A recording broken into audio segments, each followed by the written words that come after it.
Una noche en que la escolta regresaba, conduciendo entre sus filas al sargento, en la voz de una mujer que sollozaba, la plegaria se escuchó en el campamento. Al oírla el sargento, temeroso de perder para siempre a su adorada, ocultando su emoción bajo el embozo, a su amada le cantó de esta manera y se oía que decía aquel que tanto la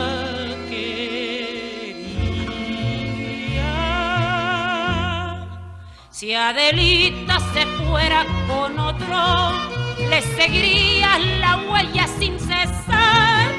Si por mar en un buque de guerra, si por tierra en un tren militar, soy... Welcome, Pima Democrats, to Udall 2020. And it wouldn't be 2020 if it wasn't on Zoom.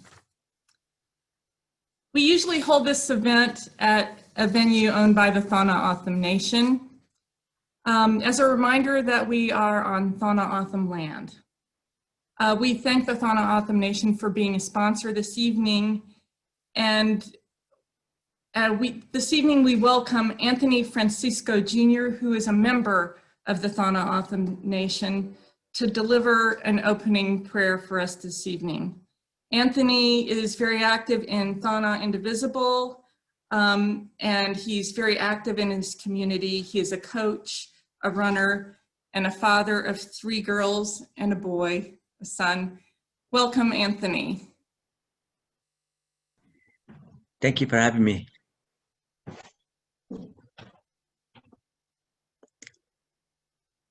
Well, to start, just I want to say, Anthony Francisco Jr., and yes, I am a member of the Thana-O'odham Nation. I come from a small mountainous village called Komahia, or what you would see on a map called Komobabi. There are many name changes that we all call places today, which come from the O'odham language, and I just wanted to share just a few. One, for example, Jukshan, and as we all know, is Tucson. One of the more popular names that really got distorted through the years was is now hiking grounds, Jumamak. And so we see a lot of folks hiking up Tumamak Mountain. The O'odham were the original caretakers that inhabited an enormous area of land in the Southwest, extending south to Sonora, Mexico, north to central Arizona, just north of Phoenix, Arizona, west to the Gulf of California, and east to the San Pedro River. We share northern boundaries with our brothers up the river, the Akimel and Unakimel O'odham. So I want to just acknowledge my gratitude for allowing myself or ourselves this evening in offering prayer. So as I share, feel free to either close your eyes or bow your heads or take whatever it is you need to do in order, in the manner that you pray. And I'll begin. Creator Thanathakam, we humble ourselves to be very thankful for the life we have been given, the gifts we have received, the lessons we have learned. Through your guidance, Creator, we have kept a steady path, overcoming many, many obstacles and challenges we face, both internally and externally. 2020 has been a catalyst year, Creator. We have been confronted with the monsters of our legends. Our O'odham creation stories spoke of times of suffering. Never could we imagine these same sufferings would come in different forms that we see today. Now, Creator, I know nothing can compare with what our ancestors had shared verbally throughout history. But one thing I recall from the teachings is that we, as O'odham, we have humbled ourselves, we've renewed our bounds, lifted our minds, looked deeper into prayer, and we fought, we learned, we adapted, and with that, we survived as a people, as O'odham. Thank you, everyone. I know it's been a challenging year, to say the very least, but things like this have always empowered me and inspired me to look more deeply into who we are as O'odham, or as people, I should say. The word Tana O'odham is desert people. So I just wanted to share that with you all. And again, thank you for allowing myself to offer this prayer. It was an honor and a privilege. Have a great and wonderful dinner. Or I feel like we're in dinner because it's the Udall dinner, but a great rest of the Zoom meeting.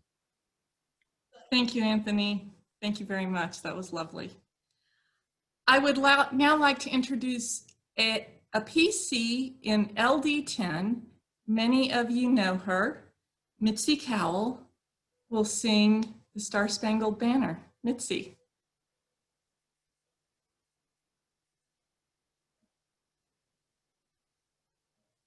Mitzi?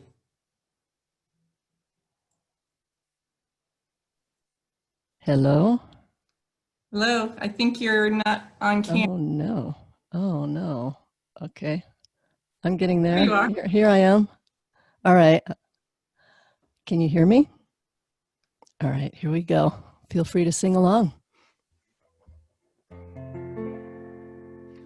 Oh, say, can you see by the dawn's early light what so proudly we hailed at the twilight's last gleaming, whose broad stripes and bright stars through the perilous fight o'er the ramparts we watched were so gallantly streaming, and the rocket's red glare, the bombs bursting in air, gave proof through the night that our flag was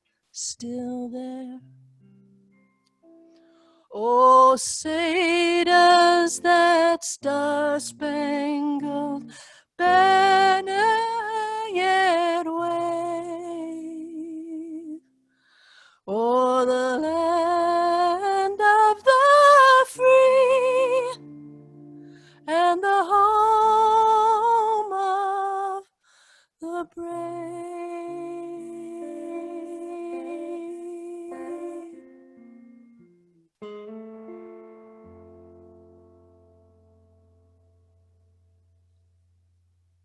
Thank you so much, Mitzi. That was lovely. I would now like to turn the spotlight onto someone who's become a good friend of mine, and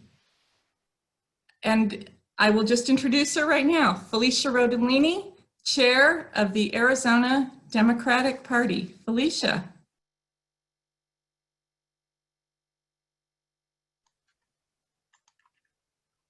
Hey, good evening, everyone. Alison, thank you so much for giving me the opportunity to be here tonight and to join you. I am so honored to be here to share a virtual meeting with my hero, Noam Chomsky. I cannot wait to hear his remarks. The goal that we set out 4 years ago to achieve, of putting Democrats back in the White House and changing the course of history for our country and our state and our world, well, it's in our sights.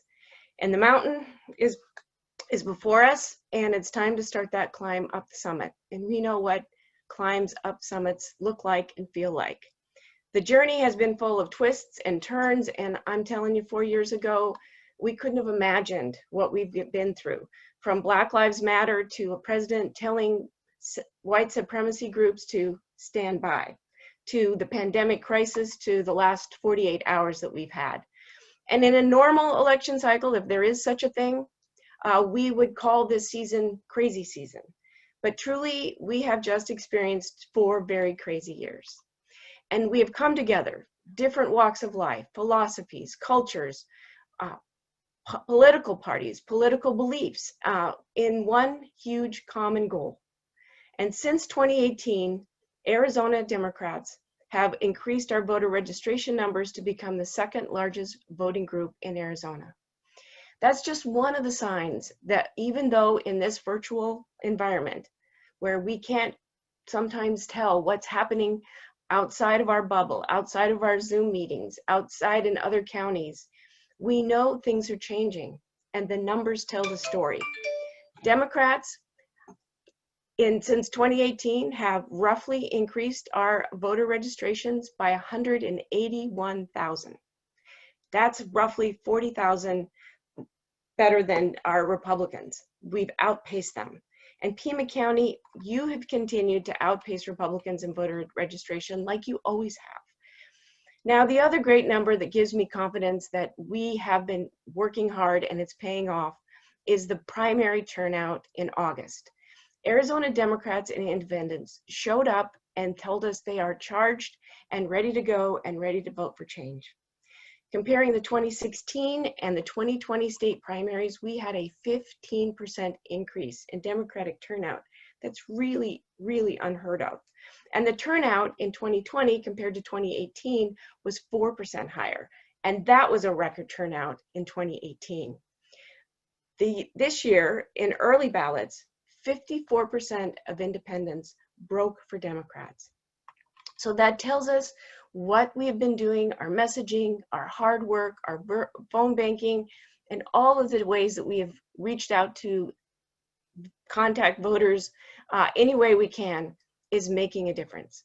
And the slate of candidates in Pima County, up and down the ballot, is progressive and innovative and the most diverse, truly representative of Arizona.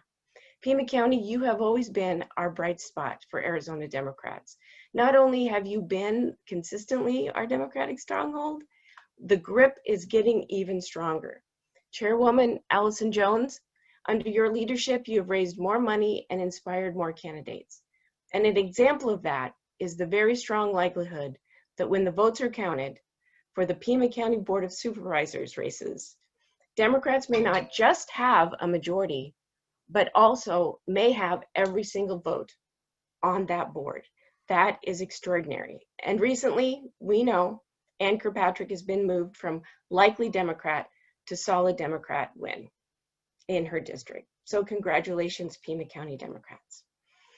So I'll just close by saying we all know the pollsters have been telling us that we're leading in the polls, our candidates are going to win. And even one pollster has said we're the tipping point that will make or break electing Democrats up and down the ballot and in the White House. And if that happens, and if that's the case, Pima County, you are the tip of the scales. You're going to tip the scales to blue for us for sure. So in 2018, we learned we could win statewide. That was with boots on the ground. And in 2020, we took the lessons we learned in 2018 and the momentum, and we have an even bigger and better program. And today, Mission for Arizona, with the Biden-Harris campaign, has built the biggest field program and the most aggressive Get Out the Vote program in the history of this state. Our voter protection program is one of the biggest and most comprehensive in the country. So we know it's going to be a close margin. We're a battleground state. And that means, as you know, and I've said this, I know many of you have heard this before, Republicans are going to fight as hard as possible to keep this state red. But we have to, and we have been. We have been more focused, we have been more organized, we have been more disciplined, and we have been more united. And that tells me that we are close to victory, just 31 days away. So it's eyes on the prize. It's time to ignore the news, ignore the polls, ignore anything other than how we're going to get folks out to vote, how we're going to get them to vote early so we can have a landslide victory on election night. We can do it. Those early returns that get reported out across the world, they will include every early ballot. And so we know Democrats vote and independents are voting early, and we want them to vote early so their votes are counted in those early returns on election night. We know that Arizonans are responding to our message because we know that Democrat values are Arizona values and our American values. And that's what I love about this party, because our values transcend party politics. These are the values that were guaranteed in our Constitution, our freedoms, our rights, and social justice. It's there. So let's win on election night. Let's make sure that every voter we contact knows how to vote. And let's do this for Democrats, for our families, for generations to come, for our country. It's more than just a victory. It's going to be a change that we can all be proud of. This is our legacy, and we are up to the task. God bless you all. Thank you for everything you've been doing, and thank you for everything you're going to do to make sure we have victories on November 3rd. Thank you. Thank you so much, Felicia. And thank you for being here.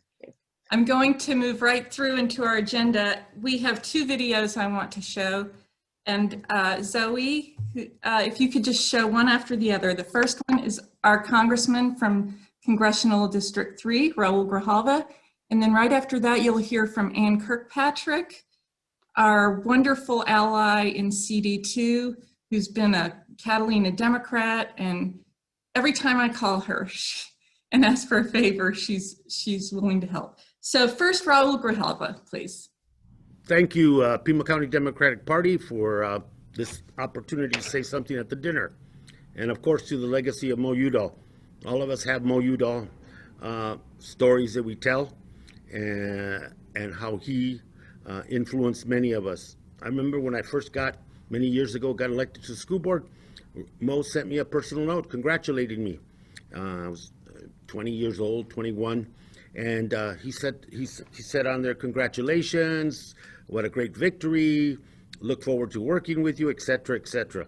And then at the bottom, in his own handwriting, he puts, Raul, are you sure you really want to do this? And I've always kept that as a reminder that Mo Udall was both a prophet and a really good person. And I want to congratulate Terry Goddard on his award today. Congratulations, Terry, well deserved. And much respect to Noam Chomsky for the guide that he has been to many of us. The days ahead are consequential. Our role as a Democrat is pretty obvious to all of us. We have to do our part to end this threat, this very real threat to our democracy. We have to do our part to end the lies and the corruption that dominate our politics right now. And we have to stop the descent into division and racial hatred that's being fueled by the administration and the Republican Party. And we need to fight for economic fairness and equity. The quest for a more perfect union is ongoing and aspirational and always has been. That quest reflects our values and is to a great degree our moral compass as a people and as a country. And the truthfulness to look at ourselves as a nation, to look at our warts, our blemishes, our wounds that keep us from the full realization of our obligations to each other and to this country and to the progress we need to make is important, and that has to be done. We need an administration and a Senate and a purpose that Democrats can and must give this nation on November 3rd. Because the pandemic, if anything, has taught us something. As we look at it and we now see the need for this country to rebuild and recover from the health crisis, the economic crisis, and the schism and the divisions that have happened around people and the quest for social justice and fairness in this country, it's the Democratic Party that is going to take us from where we are right now at the edge of the cliff in a whole different direction, in that very pivotal quest for a more perfect union. We have to end the darkness. And we do that with a Democratic Party that is in charge of Arizona, that is in charge of our nation. And we do that by looking at the future and not just looking as far as our nose can see. And looking at the future means that we can't simply rebuild and recover by taking the current status quo and replacing it once again. It's going to require change, it's going to require leadership, and it's going to require risk. And that's what the Democrats can bring to this nation. A sense of purpose and a quest for the future. It's time that we end our darkness. Pima County and Arizona Democrats can do that. Our work ahead is essential. The need for a turnout is essential. And the need to roll back what we've lost and build for the future is a task ahead. I look forward to that challenge, as you do, and I look forward to getting our country back, our state back, from the brink of a cliff to a new future that will be fair and equitable for everyone. Thank you so much, and congratulations to the Pima County Democratic Party.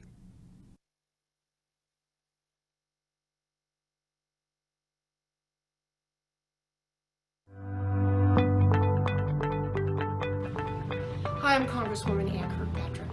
Hope this message finds you well. I just want to reach out to you and let you know how much I care about you right now, how much I want you to stay well and safe and healthy. This is a tough time for our country, and yet everywhere I go, people are positive. They're doing amazing things to help out their neighbors, to help out each other. And so it's so important that we hold on to this seat, because it's critical to holding on to the majority in the House of Representatives. And we want to make sure that we elect Joe Biden president, because we can't take 4 more years of this mess. We want to make sure that we elect Mark Kelly to the Senate. We already know what Martha McSally would do to Southern Arizona. And so this is probably the most important election of our lifetime. Be sure to get out and vote. Vote early if you can. Make sure your neighbors vote. Make sure your family votes. Please stay in touch with us. You can follow us on Twitter. You can follow us on any social media, on Facebook. So please, we want to hear from you. Please take care.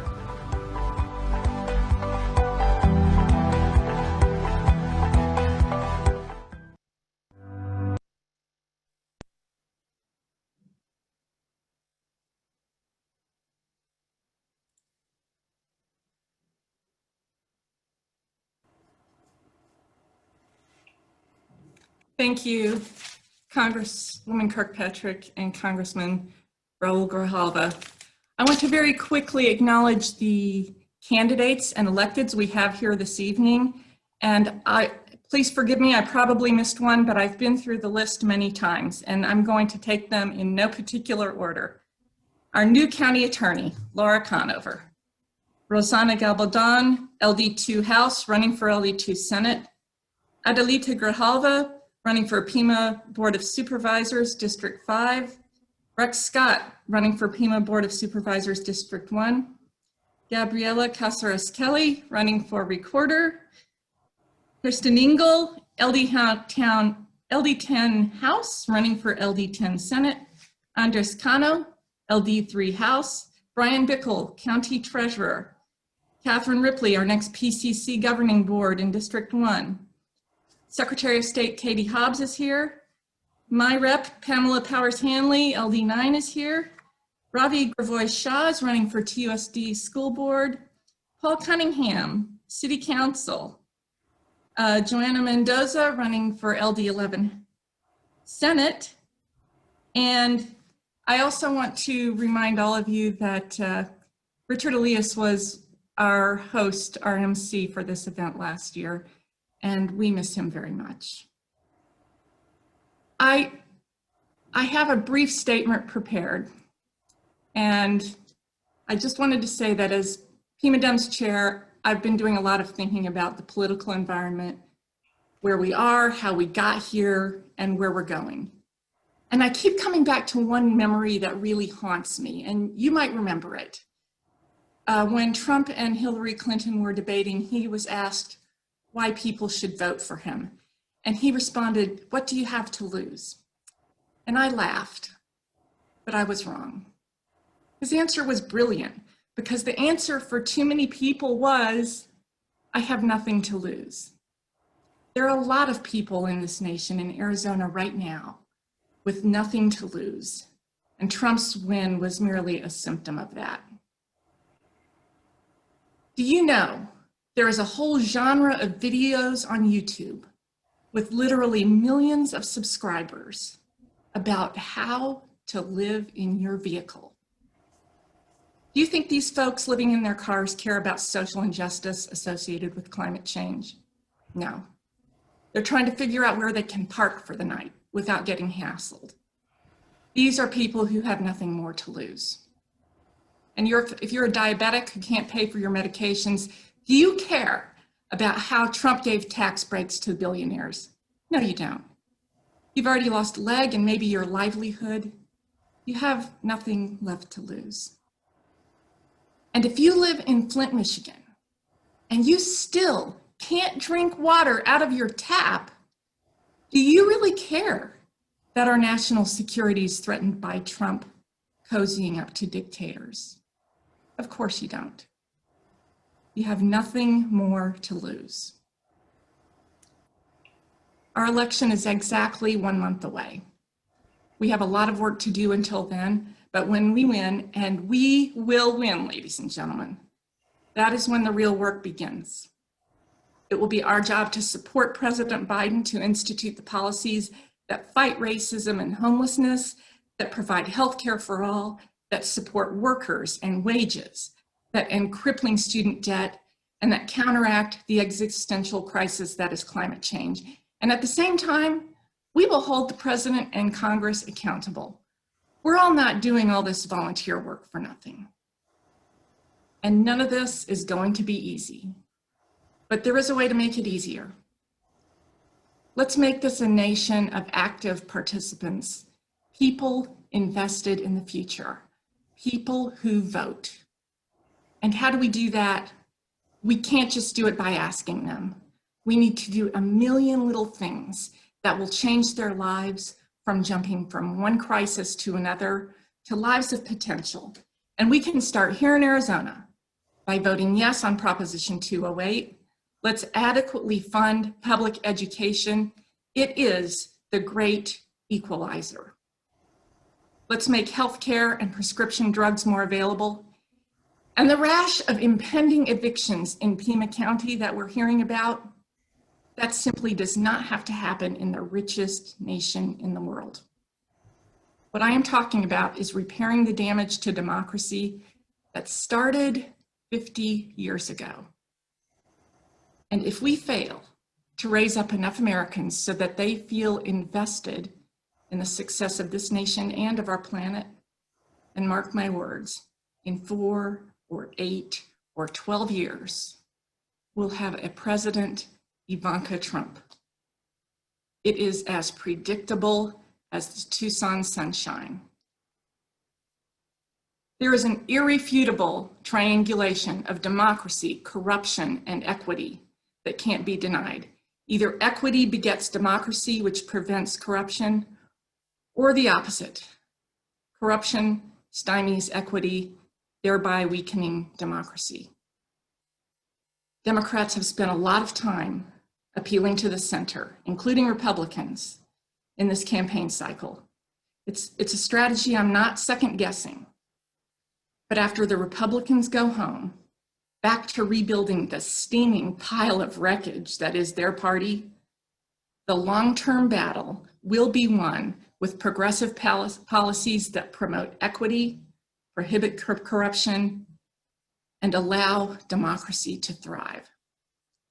So be ready, Pima Democrats. The war does not end on November 3rd or on January 20th. It is just the beginning. It will be hard. We will stand together, and we will be resolute. Thank you.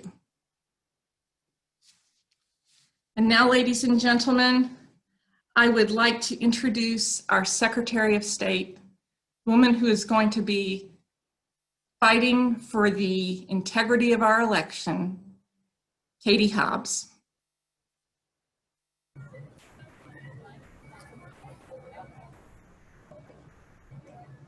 I cannot start my video.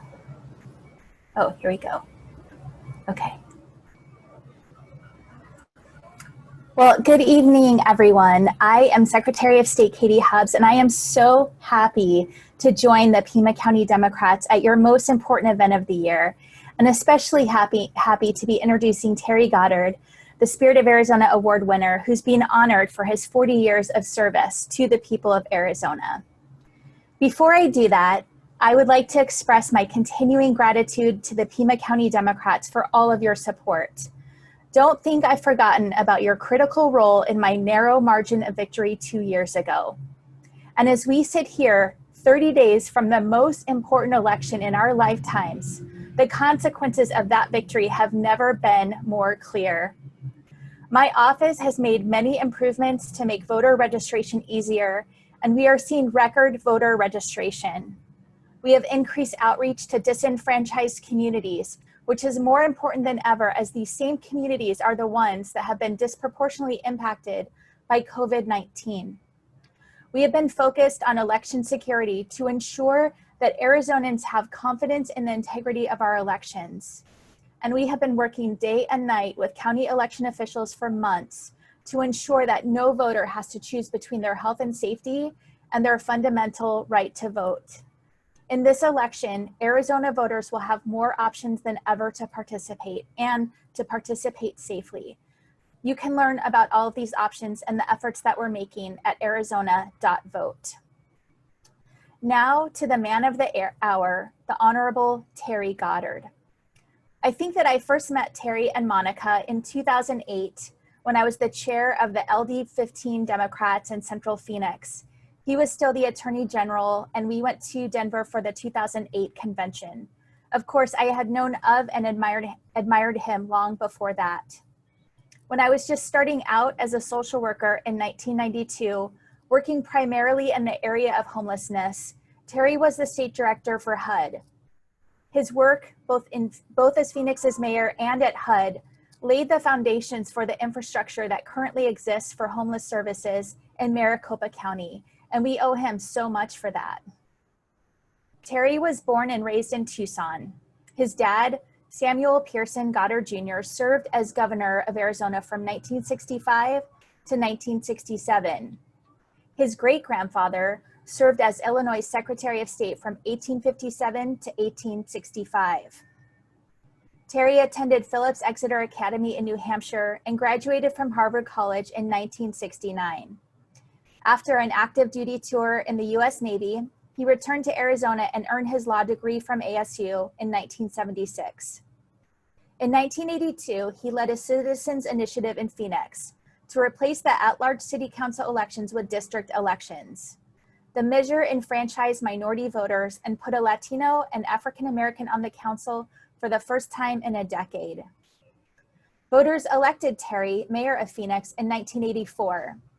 He was re-elected twice and during his tenure served as the president of the National League of Cities. Terry ran for governor in 1990 and again in 2010, and he ran for Secretary of State in 2014.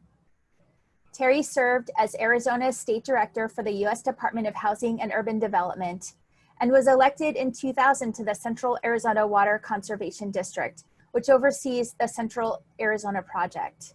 And while not serving consecutively, he is currently elected to that board. In 2002, Terry was elected Arizona's 24th Attorney General. He and other candidates for office that year ran publicly financed campaigns under Arizona's Clean Election Program. In 2006, he was reelected with 60% of the vote. As Attorney General, Terry focused on consumer protection, predatory lending and foreclosures, cybercrime, and deceptive advertising.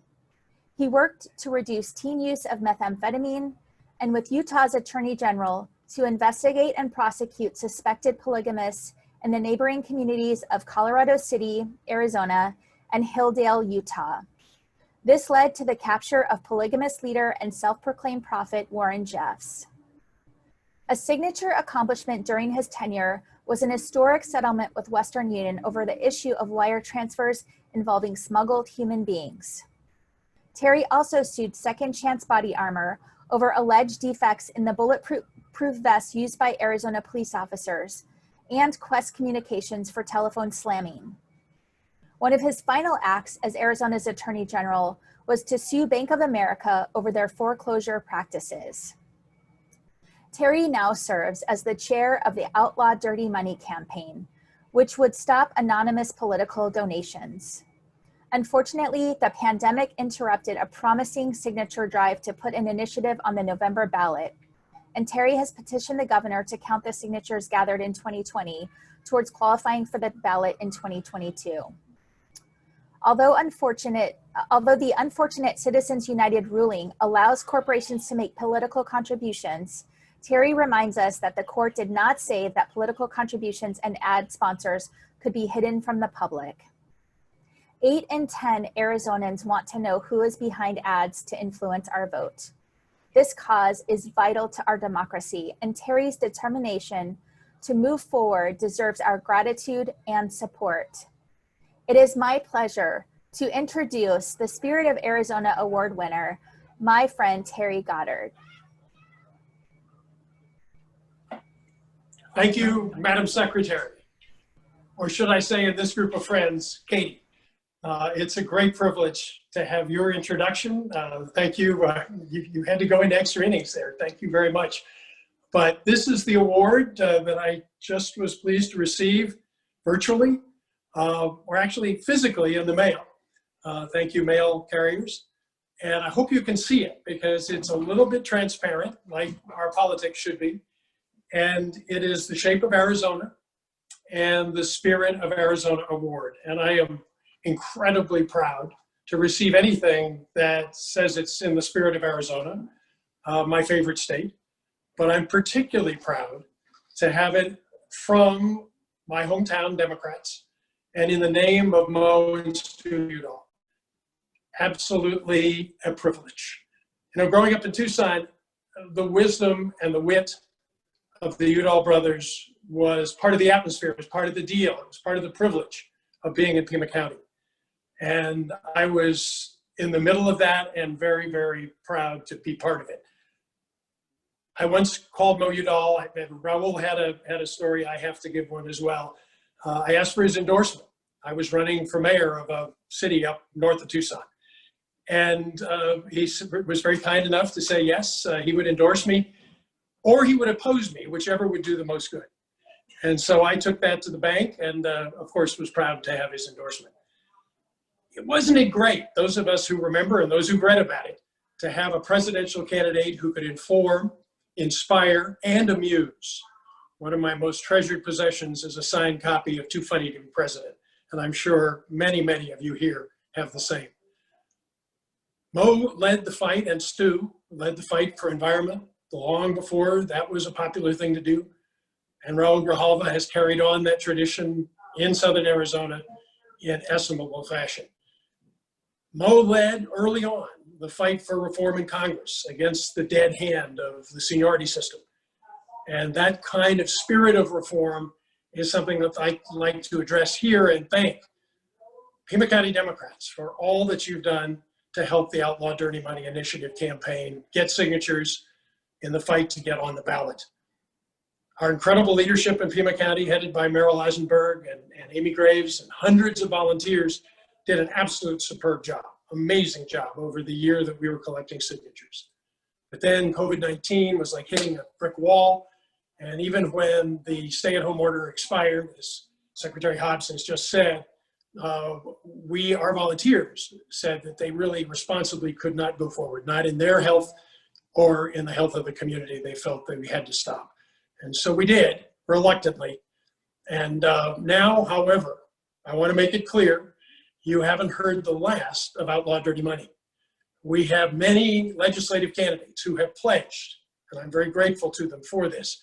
They have pledged to support in the next session, and this is particularly important because we will have the majority in both houses in the next session.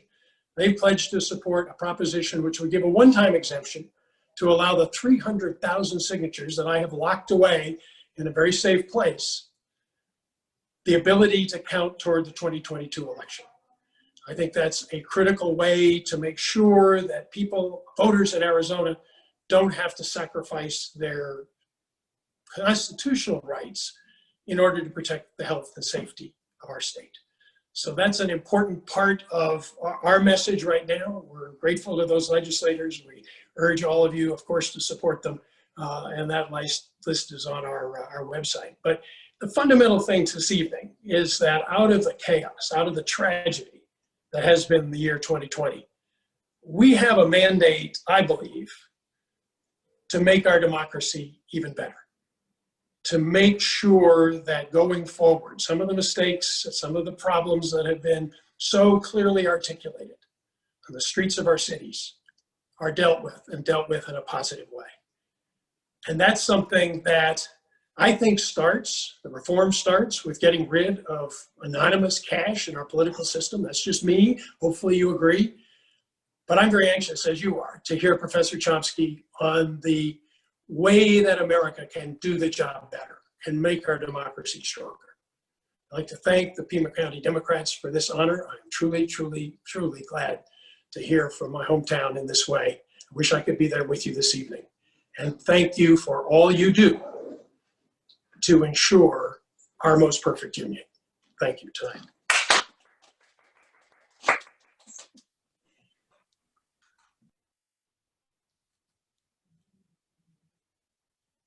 Thank you, Terry Goddard. That was wonderful. And your efforts in Outlaw Dirty Money are all about transparency, democracy, equity, and corruption. That triangulation I spoke about. So I was kind of preaching to the choir there, I guess. I want to introduce this evening someone I met through mutual friends at a music festival. The Kerrville Music Festival is the premier folk music festival in the world or in the nation. And Tom Prasada-Rao is a fixture there. He's a prolific singer-songwriter. And I am going to let him tell you about this song that he is going to perform. Tom, thank you for being here. Oh, thank you, Alison. What an honor to be here tonight. I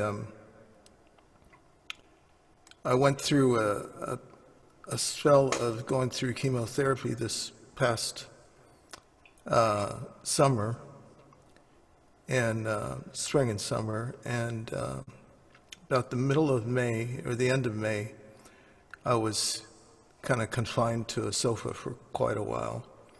And I was just mesmerized by the protests in Minneapolis erupting from the murder of George Floyd. And I was not really in a position to write a song, but I just kept having these lines run through my head, thinking, I wasn't trying to write a protest song or anything. I just was thinking about the man and how he lost his life just for a $20 bill, and it just kept rolling around in my head. And so I ended up with writing this song, and it turns out it ended up being sort of like a protest song. It's profiled on NPR and Democracy Now! And it's covered by over 150 other singer-songwriters in the last few months. It's called $20 Bill for George Floyd.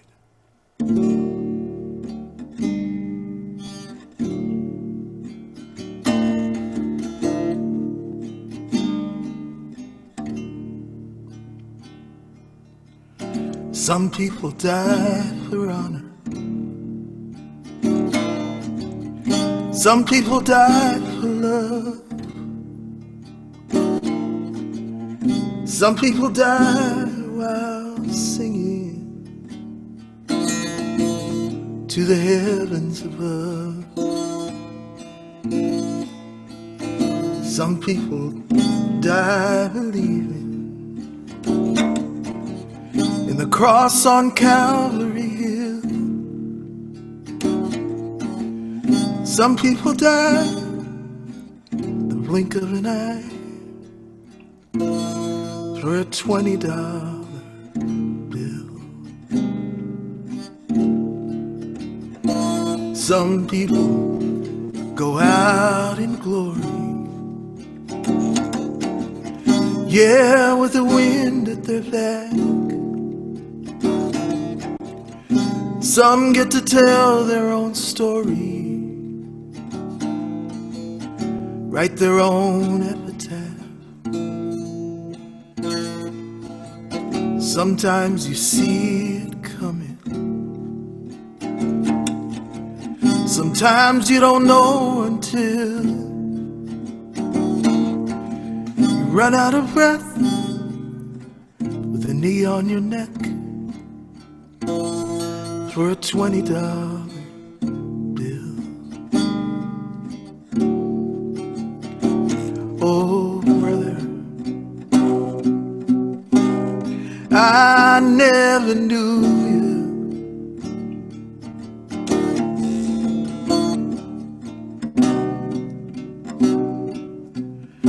And now I never will.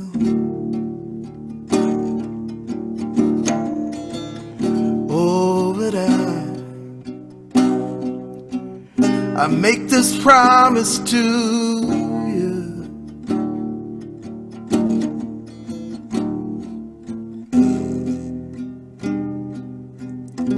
I'll remember you still.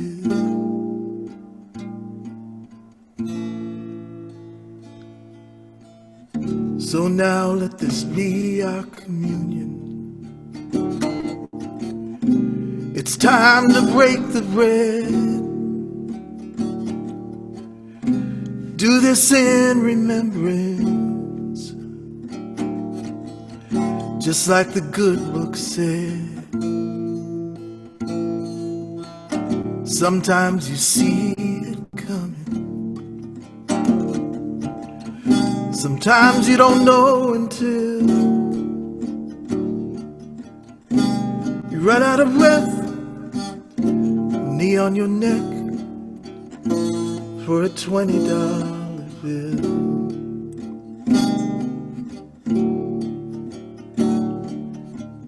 Sometimes the wine is a sacrament, sometimes the blood is just spilled, sometimes the law is the devil's last straw, the future unfulfilled.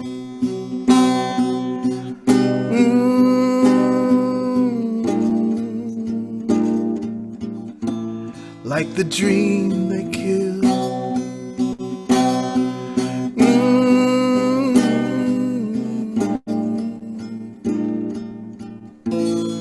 For a $20 bill.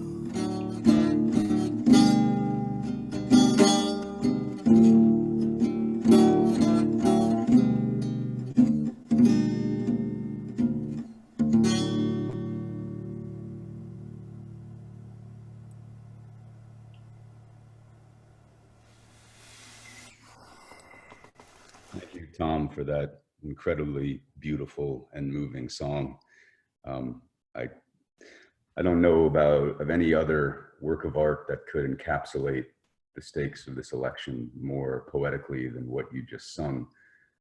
What's at stake here is the belief amongst us and our party that nobody should die over a $20 bill. Absolutely nobody in America. And thank you so much for sharing that with us and giving us the privilege to listen to it and share it with you tonight. That was absolutely beautiful. My pleasure.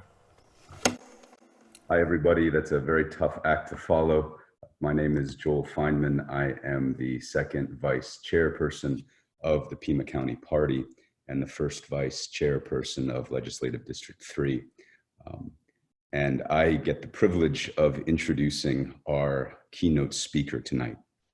Our keynote speaker, as you all know, is Noam Chomsky. Noam Chomsky is an American legend and an American icon. He is a linguist who revolutionized the field of linguistics with his theory of universal grammar. He is a social critic who deeply affected generations of college students, myself included, with the political mass media theories he laid out in one of his seminal works, Manufacturing Consent.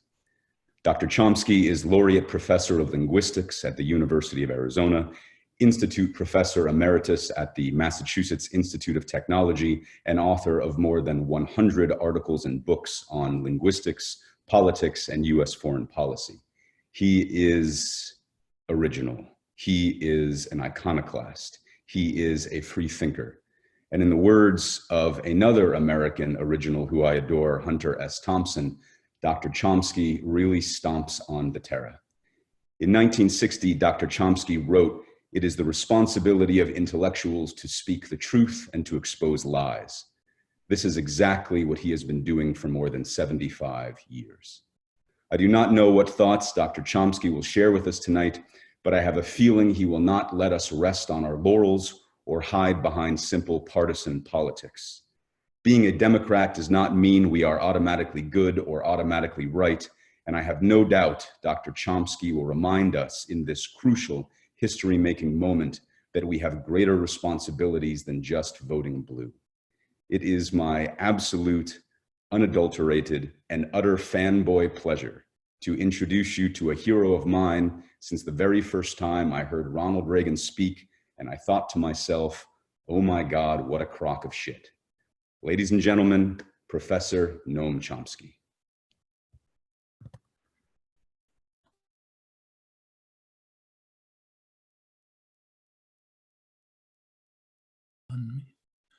How's that? Can you hear me? Yes, we can, Professor. We can hear you. I'm always amazed when technology works.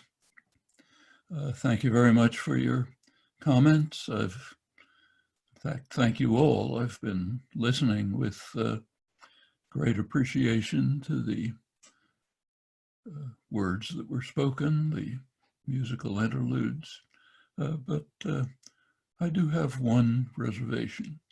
There was one comment that I'd like to take issue with. Maybe I can start with that. Katie Hobbs said, "This is the most important election in our lifetimes," which is not false, but highly misleading. This is the most important election that has ever taken place. That's not an exaggeration. Think about it. Human species has been around for a couple 100,000 years, lots of problems, lots of terrible events have taken place. There has never been a time when we had to make a decision as to whether organized human life on Earth will persist. We have to make that decision now. We don't have much time, a couple of decades perhaps. If we don't make it, the longer we delay, the harder it's going to be to achieve that result. And the means to achieve it are within our hands, but the decision has to be taken. Is this an exaggeration? Well, turn to the Trump administration. One of their documents, interesting document, was a long, several hundred-page environmental assessment program by the Bureau that deals with transportation. Careful assessment of the environment, well done. Drew a conclusion, said, on our present course, by the end of the century, the temperature will have risen 7 degrees Fahrenheit, 4 degrees centigrade above the pre-industrial level. Everyone who's minimally acquainted with the scientific literature knows that this is a total cataclysm, unthinkable. That's what we're heading for. And then they drew some recommendations. They said we should not impose emissions restrictions on cars and trucks, light trucks. In other words, we're heading for cataclysmic disaster So let's get there faster. That's the message. It's not unique. This is characteristic of everything the administration has done. Regrettably, everything the Republican Party has done since John McCain, who was the last Republican nominee leader to pay some attention, not enough, but some attention to the rising, increasing threat of environmental catastrophe. And it's not just the destruction of organized human society, it's also the destruction of much of life on Earth. As I'm sure all of you know, we're in the midst of what's called the sixth extinction. Fifth extinction was 65 million years ago. Huge asteroid hit the Earth, caused disasters. About 75% of species were wiped out. End of the age of the dinosaurs. Left some space for some small mammals who then proliferated.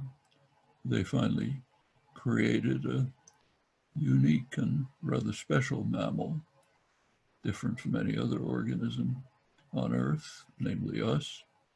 And we are now driving to be the second asteroid. Species are disappearing at a remarkable rate, much faster than 65 million years ago. Not just animal species.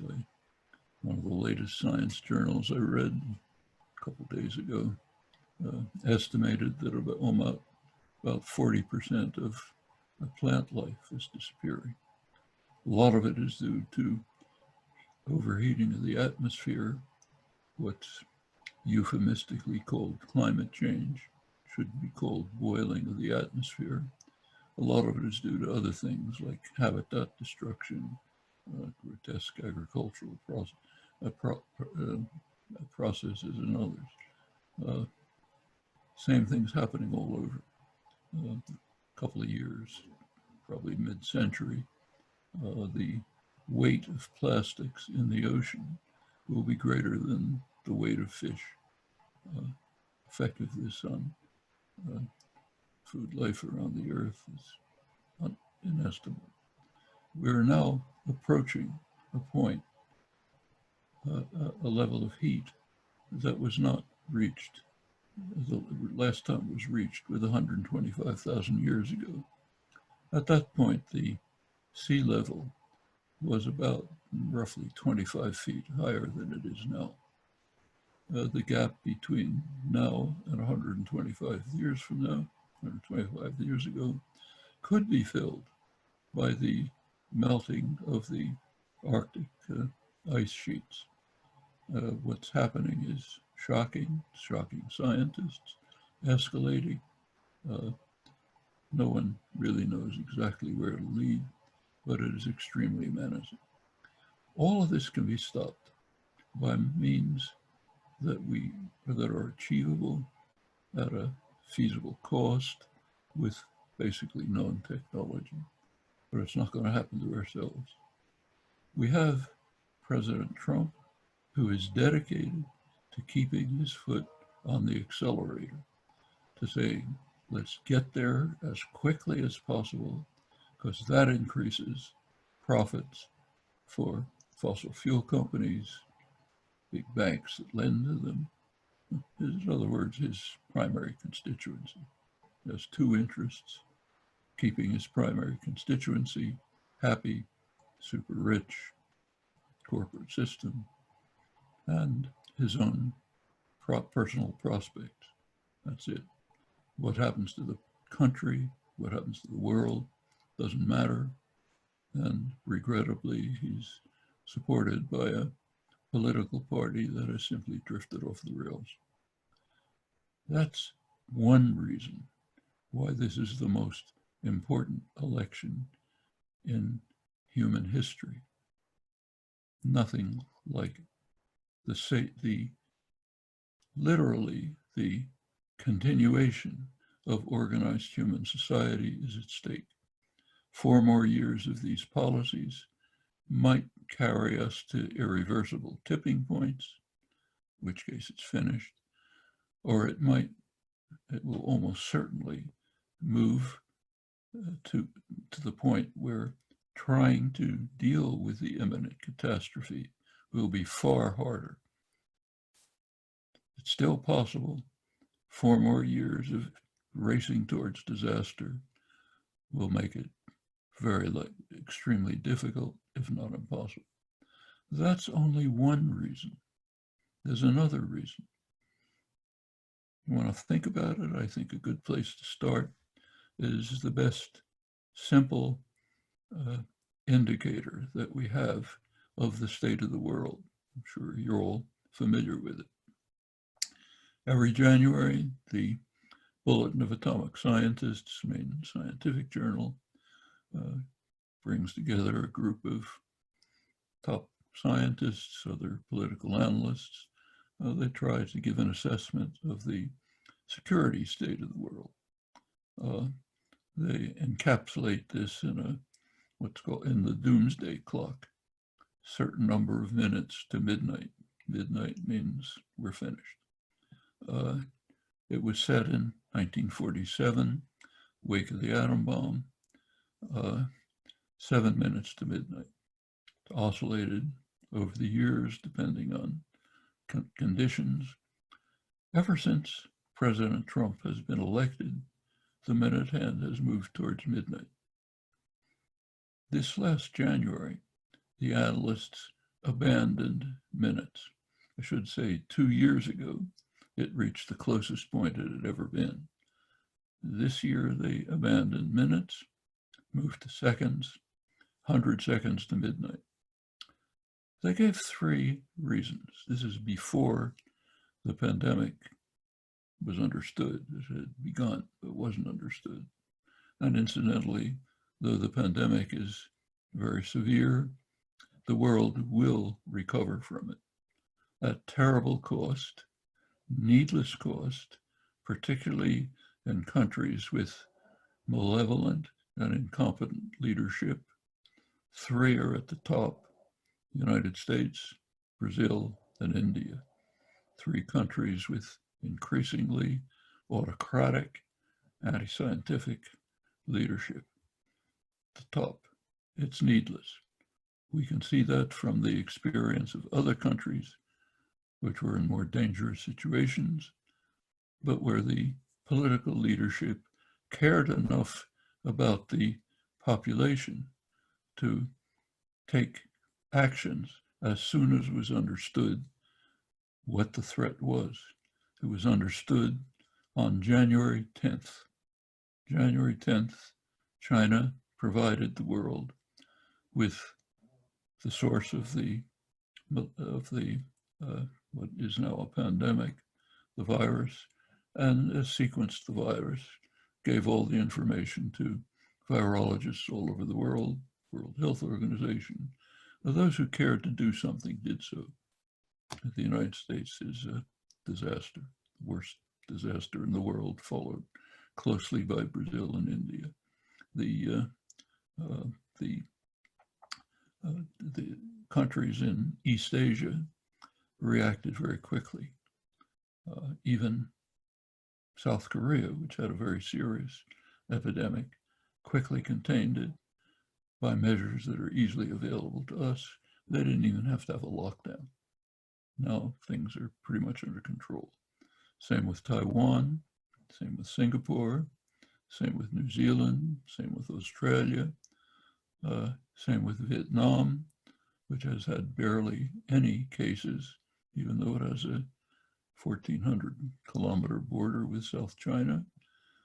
States in Africa have contained it: Senegal, Liberia, Kenya, countries with very weak health systems, but the governments reacted. Some in Europe, some less so. The United States stands out, and the reason goes right back to the White House. But nevertheless, it will sooner or later be overcome. the melting of the Arctic ice sheets will not be overcome. That's finished. It's there in the atmosphere for all practical purposes permanently. And it's getting worse, sometimes even growing non-linearly, it seems. That's one problem. But that's not that's only one of the reasons why the doomsday clock is moving to midnight. There's others. The second one is one which is equally dangerous and amazingly is not being discussed. I didn't hear a word about it at either of the two conventions, maybe a slight reference here and there. That's the increasing threat of nuclear war, increasing threat. Leading specialists on this topic, like William Perry, not given to exaggeration, spent his entire career on the nuclear issues, former Secretary of Defense, says he's doubly terrified. Terrified by the growing threat, terrified by the fact that there's almost no attention to it. And it is very serious. President Trump has been escalating the threat by tearing to shreds the arms control regime, which offered some defense against the threat of terminal disaster. And anyone who's looked at the record of the last 75 years knows that it's almost a miracle that we've survived this far. The third danger that was identified by the analysts is the deterioration of democracy. Now, at first, it doesn't sound as if that should rank with environmental catastrophe and terminal nuclear war. But if you think about it, it does. There's only one way to control, contain, and overcome the existential threats. That's with a vibrant democracy in which informed, engaged citizens take affairs into their own hands, work to ensure that these crises will be overcome, and many others, because this is hardly the only problem in our society. Well, what's happened since January? President Trump has carried out a pretty impressive achievement. He has managed to increase every one of these threats. Environmental catastrophe opened up new huge areas for oil drilling. Last nature reserve in the United States in Alaska, huge area. His administration, the relevant bureaus are now in the hands of businessmen dedicated solely to profit. Wheeler, others have been step by step eliminating the regulations which not only offer us some protection, they somewhat mitigate the effects of climate disaster, but they also protect the population, keep the water from being poisoned, cut back chemicals that cause brain damage in children, throw them all out, step by step. Almost every day there's another one that comes along. The arms control regime, well, the last step, last August, before that was already calculated in January, threw out the INF treaty, negotiated by Reagan and Gorbachev. Let's get rid of that. Since January, get rid of the Open Skies Treaty, initiated by Dwight Eisenhower. Get rid of that. Next, the last one is the New START Treaty, due to be ratified in February. The United States has been delaying on frivolous grounds. Russians have been calling for renegotiating it. No, by now it's possibly too late. If Trump is in office, it's finished. No more arms control treaties. And that's only a part of it. Remember last August when the INF treaty was discarded, immediately, within days, the United States sent off missiles that violated. That's a signal to everybody else. Don't pay any attention to this. You create missiles that can destroy us, and it'll escalate. Okay? Same with all the others. Pouring money into new, highly threatening, highly destructive weapons, which greatly increase the danger of terminal nuclear war, or an extreme danger to the American population and everyone else. Well, what about deterioration of democracy? I hardly have to tell you. The executive branch of the government has been purged of any independent voice. Nothing left but sycophants. There happened to be a system of laws in the United States. It says presidential appointments have to be confirmed by the Senate. That's too much trouble for a tin pot dictator. So you don't make the appointments. Just make temporary appointments so they don't have to be confirmed. The latest one was the highest Pentagon position in the executive. Looked like Congress wasn't going to confirm it. Good, just appoint it temporarily.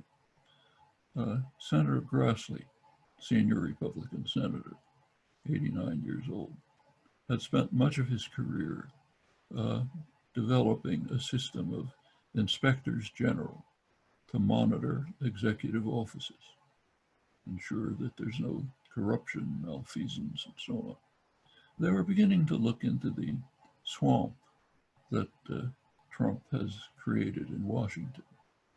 Simple solution: fire them and go out of your way to humiliate Senator Grassley, who did react mildly, but with no support from the Republican Party. Want to humiliate a senior Republican leader? That's fine. Okay, that's barely the beginning of deterioration of democracy. We've seen more in the last couple of weeks. Trump has repeatedly, openly, publicly stated that if he doesn't like the outcome of the election, he won't leave. Can't go beyond that. And that is taken very seriously. I'm sure you've read columns in the press, major columnists, articles in the journals, Barton Gellman, Atlantic, others.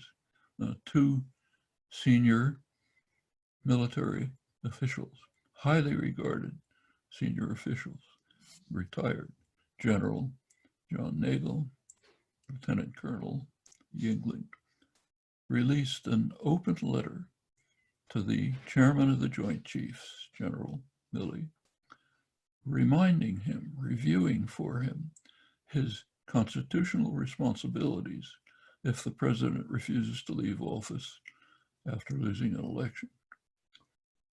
Said, your duty is to send the Army, send the 82nd Airborne, whatever it takes, force him out of office. This is reaffirmed by others. There's a high-level transition integrity project, Republicans and Democrats, high-level figures in both parties, other political analysts. They've been meeting for some years to actually carry out war games on the possible outcome of the election. The very fact that this is going on is beyond shocking, but they do run war games.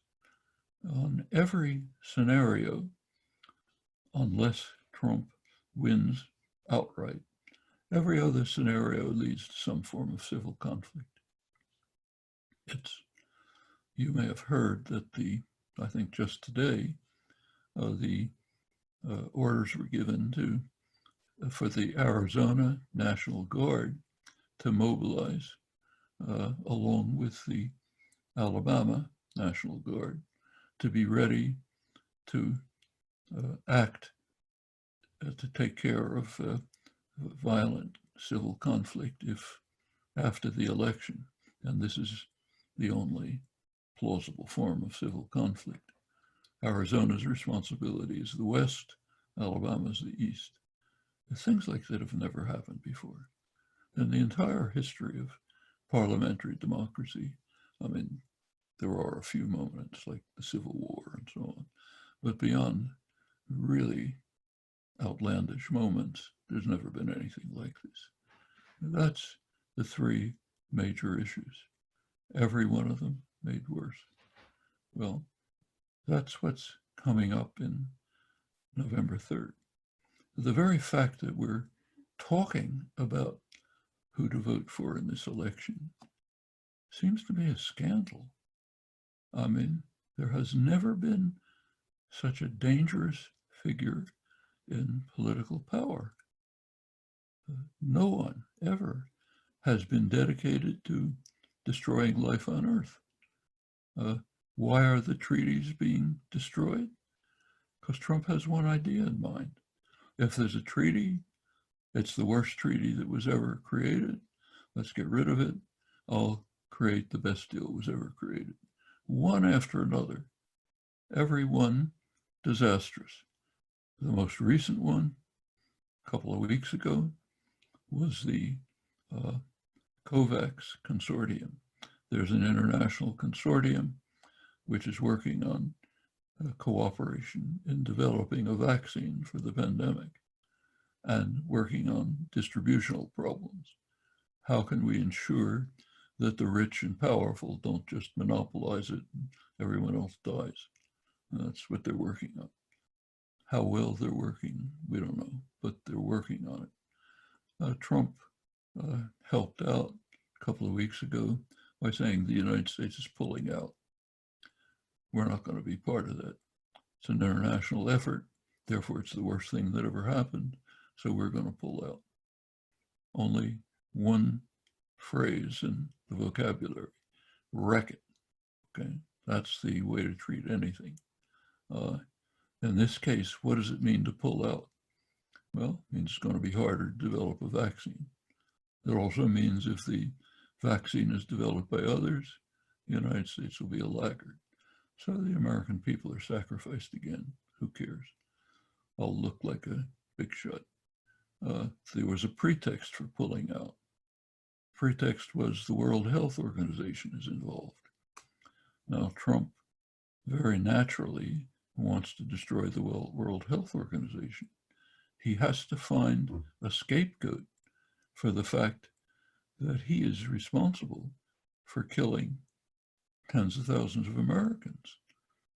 Work through the arithmetic, it's probably 150, 160,000 Americans killed just because of failure to take measures that work very well in countries where the leadership cares about the population.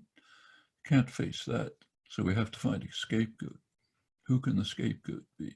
Well, China, World Health Organization, blue state governors, whoever you can blame it on. Trying to destroy the World Health Organization has an effect. It means that unknown numbers of people, huge numbers, in Africa, in Yemen, and other poor countries, lose the support on which they rely for security treatment against a raft of diseases. Let's pull it away, killing who knows how many people because I want to improve my electoral prospects. Well, I agree. That's not on the scale of saying, let's destroy the prospects for human life, but it's another piece of the same puzzle, same picture. That's what's at stake in this election. It's not just the most important election in our lifetimes. For me, since 1928, it's the most important election ever. And it's the most important decision in the history of the world. It's not an exaggeration. Well, suppose somehow we get this malignant. Incidentally, it's not just the presidency. The same is true of the Senate and the House of Representatives.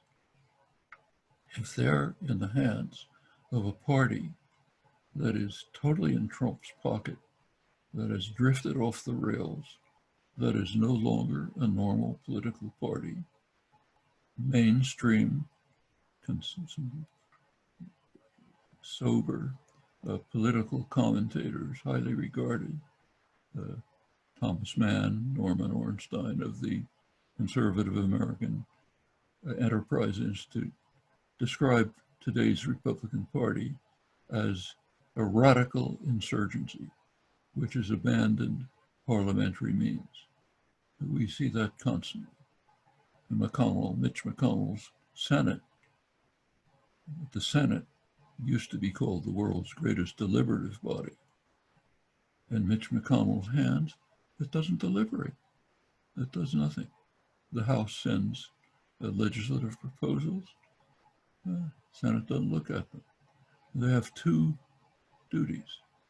One is to pad the pockets of the super rich in the corporate sector, like their one major legislative achievement, the tax cap. The other is to stack the entire judiciary, top to bottom, with young, ultra-right lawyers who will be able to block any limited progressive action for at least a generation, meaning whatever the public wants, we'll keep our ultra-reactionary policies. I don't have to run through the Garland case for you. You'll know about it, but it's only one of a whole series. This is a deep malignancy. If it remains in the Senate and the House, it's bad enough. If it remains in the White House, could be something approaching terminal disaster. It's not an exaggeration. Well, what do we do about it? Suppose you manage to get the malignancy out of the White House. Then other problems begin. Let's think about them. Now, there are two views, competing views, about the nature of politics. There is a reigning view. It's the doctrine of mainstream political science. It's advocated by leading figures, Walter Lippmann, the leading public intellectual of the 20th century, Reinhold Niebuhr, called the theologian of the establishment, Harold Lasswell, founders of political science, all incidentally what are called left liberals, Wilson, Roosevelt, Kennedy liberals. They have a doctrine, goes way back actually as constitutional roots. The doctrine is that people have the role of the population, I'm quoting Lippmann, is to be spectators, not participants. The population is a bewildered herd. They are ignorant and meddlesome outsiders. They must be put in their place. They have a job. It's to show up every 4 years, push a button to pick one of us, and then to go home and not bother us. They have to be fed necessary illusions and emotionally potent simplifications. That's Reinhold Niebuhr. We should not be misled by democratic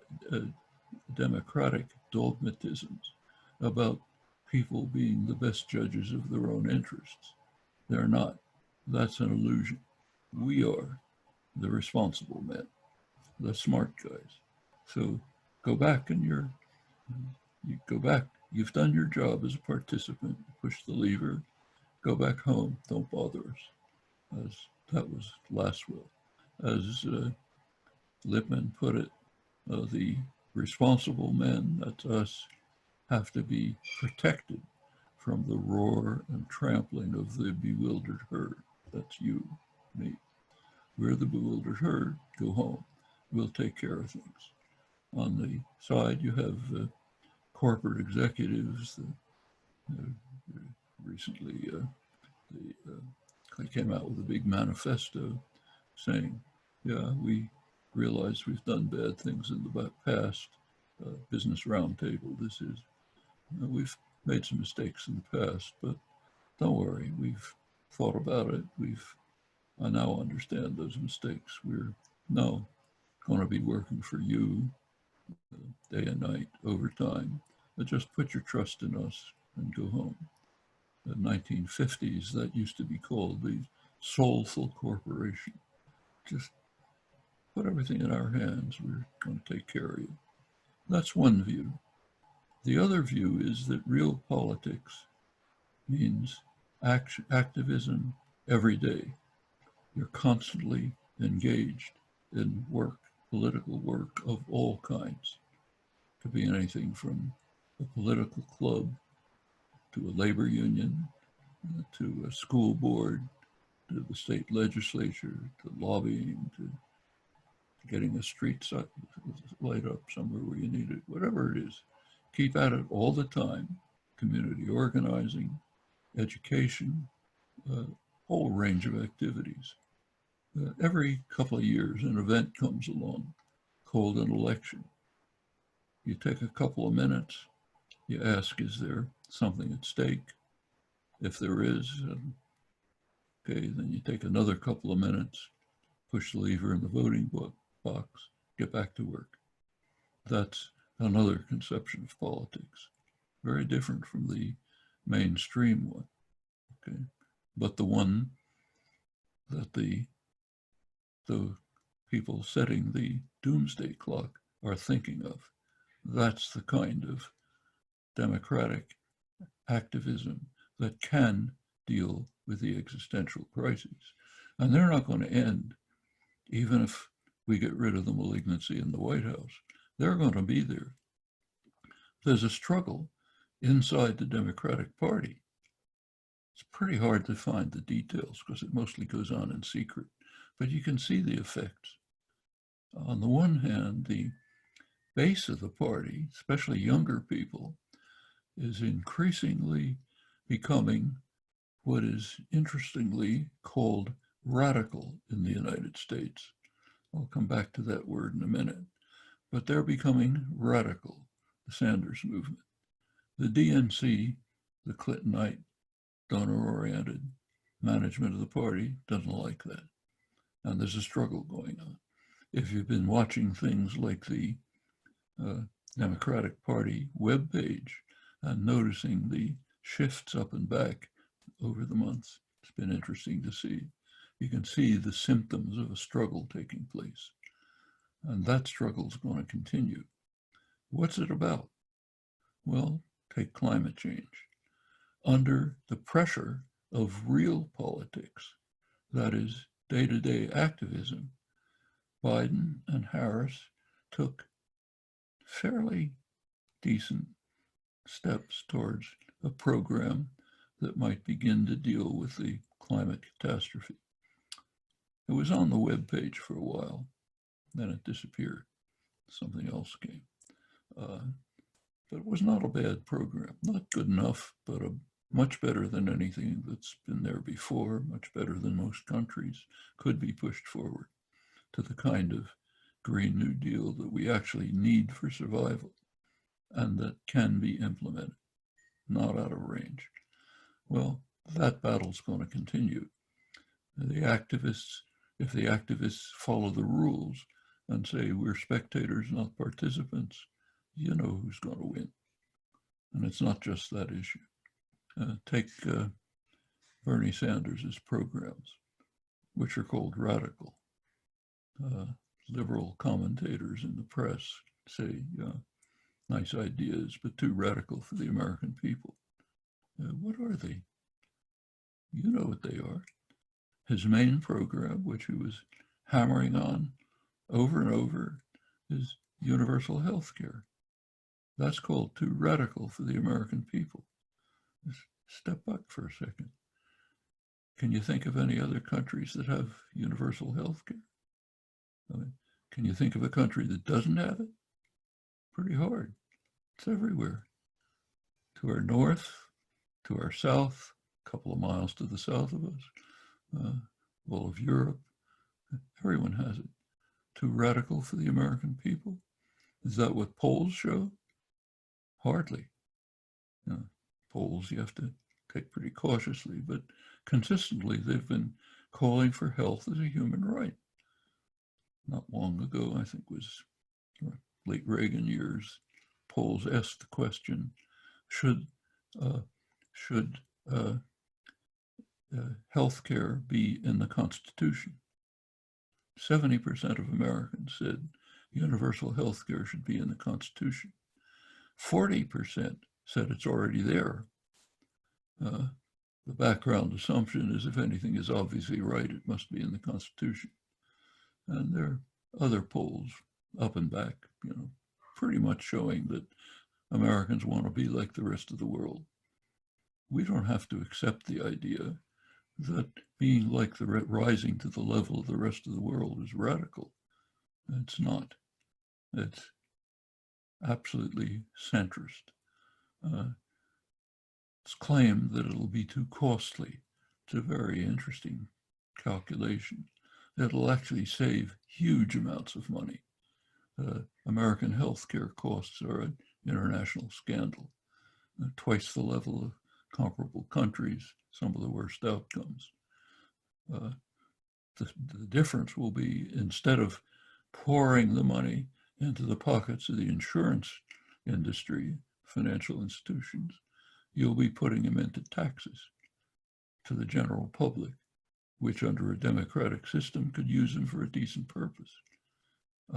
Incidentally, it should be mentioned that the United States does have universal health care. It's called emergency rooms. If you can drag yourself to an emergency room, they'll take care of you. Sometimes they'll take care of you very well. Top level people taking care of things that a nurse could take care of. I've seen that, I'm sure you have. It's the most cruel, sadistic, expensive form of universal health care that exists, but we have it. Is anything else too radical for us? Well, think about it. Second plank in Sanders' program is free higher education. Can ask the same question. Does anybody have it? Go a couple of miles south of us, right across the border. Poor country, very high level higher education system. I've lectured there. Very impressive, low salaries, poor country, free. Take the country that does always the top in educational outcomes, Finland, free. Take the most successful capitalist country, Germany, free. All over the place, there's free higher education. Actually, the United States had something like free higher education when I was a student. It was called the GI Bill of Rights. It gave huge numbers of people free education, higher education, and subsidies, people who would never have gone to college. There were flaws. It was racist and sexist. No blacks, no women, because of the way the armed forces were constructed. But it was there. It was there. Did it bankrupt the country? It was very good for the country. It was one of the reasons for the great expansive growth rate of the 50s and 60s. The golden age of capitalism, it's often called. Very good for the people, very good for the country. Even Ivy League institutions were virtually free. 1945, I went to college. I was a working student living at home to go to the local college. University of Pennsylvania, Ivy League college. Tuition was a couple of thousand. By contemporary, it was a couple $100, maybe a couple of $1,000 in today's currency. And furthermore, you could get a scholarship very easily. That's not like going to the Ivy League today. That was virtually free education, easily, and that was a much poorer country. We're much richer than we were then.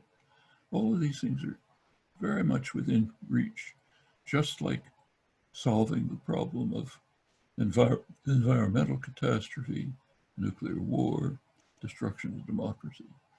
I don't want to go on too long, I already have. The point is, we are facing serious crises, very serious. The means to solve them are within our hands. We can use them. We don't have a lot of time. They're available. We have to grasp the opportunity. Thank you, Professor Chomsky. You've given us so much to think about, many of which we think about every day, but not in such an organized way.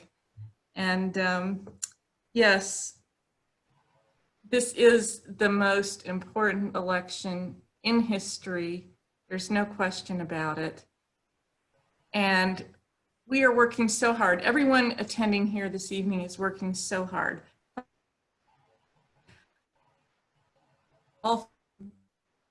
Some ladies in Idaho who can't be flipped. We want to write cards to people over 65 and tell them that Trump is going to destroy their Social Security. And so I'm gonna stop my video because I have poor bandwidth. But what these ladies did was I gave them 13,000 addresses of poor, low efficacy voters over 65. And they wrote the postcards and they paid the postage. And we are seeing people mobilizing in ways we've never seen before. It's just astounding. And then they called me yesterday and wanted 3,000 more addresses. So whether people have verbalized it or not, I think they know this is the most important election in history. And we're doing all we can. Thank you for your very wise words. And we're very grateful for you being here. So Pima Democrats, we have a lot to think about. I'll see you at the phone banks. I'll see you at the lit drops. I'll see you on Zooms. It's a month away. Let's do everything we can. Good night, everyone. I want to thank Layla Counts and Zoe Fife for being the technological wizards behind this evening. It's been wonderful to see you all. Good evening.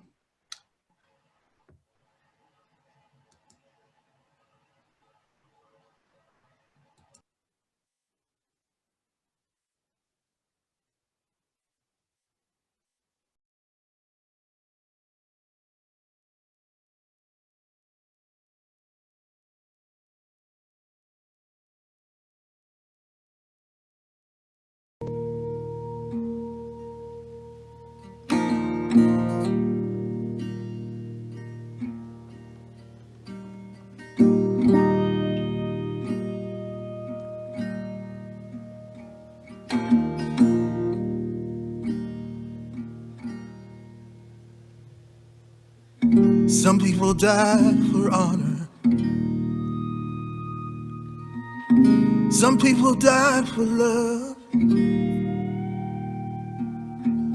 Some people die while singing to the heavens above. Some people die believing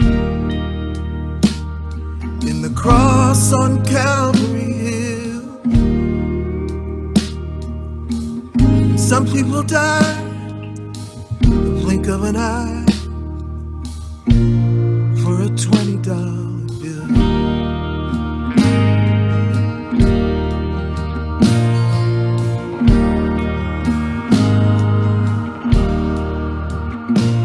Some people go out in glory, yeah, with the wind at their back. Some get to tell their own story, write their own epitaph. Sometimes you see it coming, sometimes you don't know until you run out of breath with a knee on your neck. $20 bill.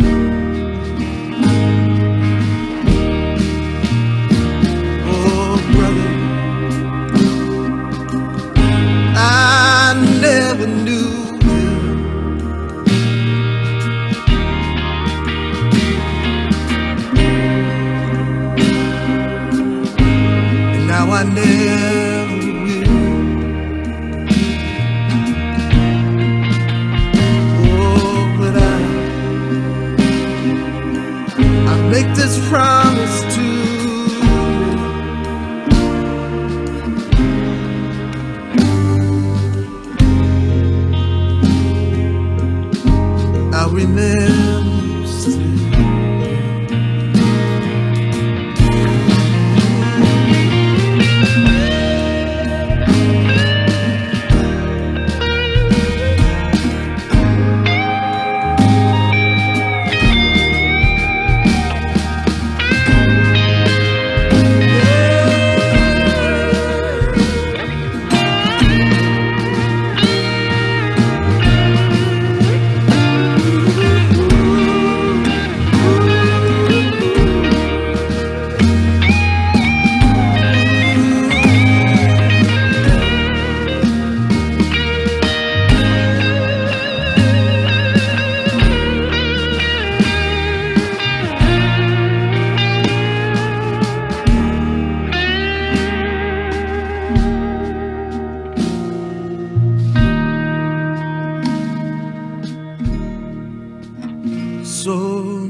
Let this be our communion.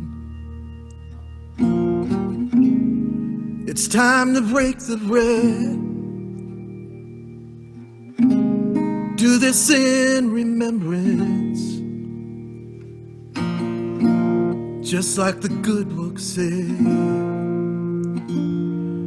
Sometimes the wine is a sacrament. Sometimes the blood is just thin. Sometimes the law is the devil's last straw. The future of